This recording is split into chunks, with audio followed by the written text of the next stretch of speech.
A couple of years ago, history journaling could be torture on weeks where my kids didn't really connect with the material. 10 straight minutes or more of just staring at the page, then whining that they didn't know what to do, while I circled through trying every strategy I could think of to motivate them, pulling up videos to give them ideas and to reinforce the material, or setting a timer and just saying, it's time to draw something.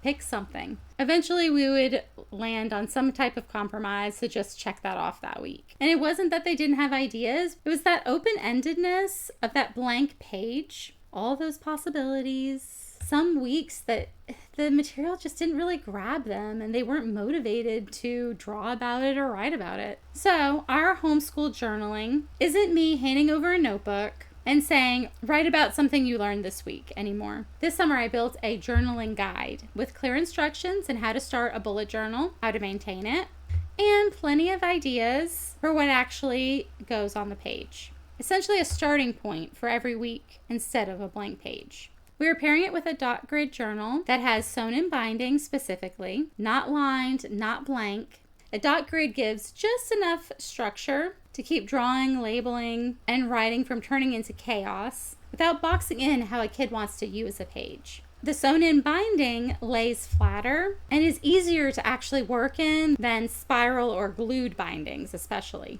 And I picked journals with covers that are easy to decorate and customize, unlike those typical composition notebooks that are hard to do that with. Every learner in my house is going to be using it differently. Each journal is not going to look the same, and that's the whole point. My youngest is just starting kindergarten, so she's likely just going to be coloring the coloring pages. My two oldest have dysgraphia, ADHD, autism, among other things that can make traditional schoolwork harder.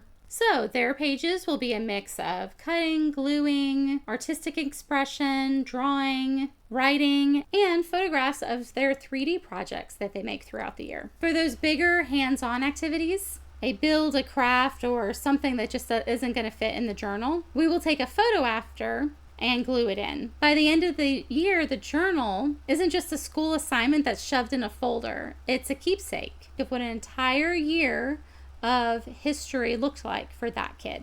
There's more happening in these journals than it looks like at first glance. Labeling a map is geography. Copying a short summary is spelling and handwriting practice. A coloring page tied to what we just read is fine motor work and a few minutes of regulation before we move on to something else. And while none of it feels like a workbook, almost all of it is also quietly covering language arts. I also want to make the case for journaling itself beyond just history class. Journaling works as a kind of second brain. It's something to look back on later instead of relying purely on memory, which matters a lot for kids that already have working memory challenges. And it's a skill that many adults use for their own processing. It's also a real tool for analysis and creativity, not just record keeping.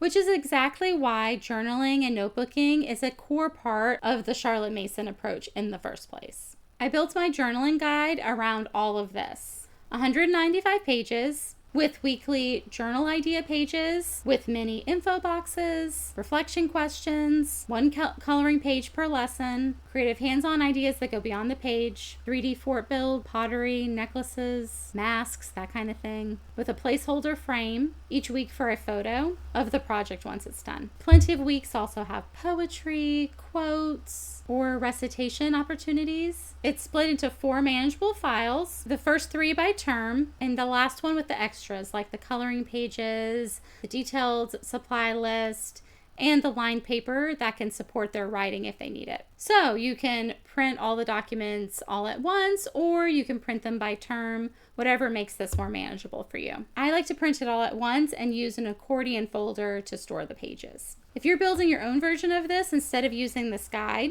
the 2 things that may help you the most are using a dot grid journal and giving your student a starting point. Even if that starting point is just 1 sentence, or 1 image to react to, give them something. Next up this month, how language arts actually happens through all of this without needing large blocks of time dedicated to it. And then how I'm organizing us this year so we don't fall apart by October. I'm Mary Ellen Yates, and this is Growing Together, Neurodiversity at Home. See you in the next one.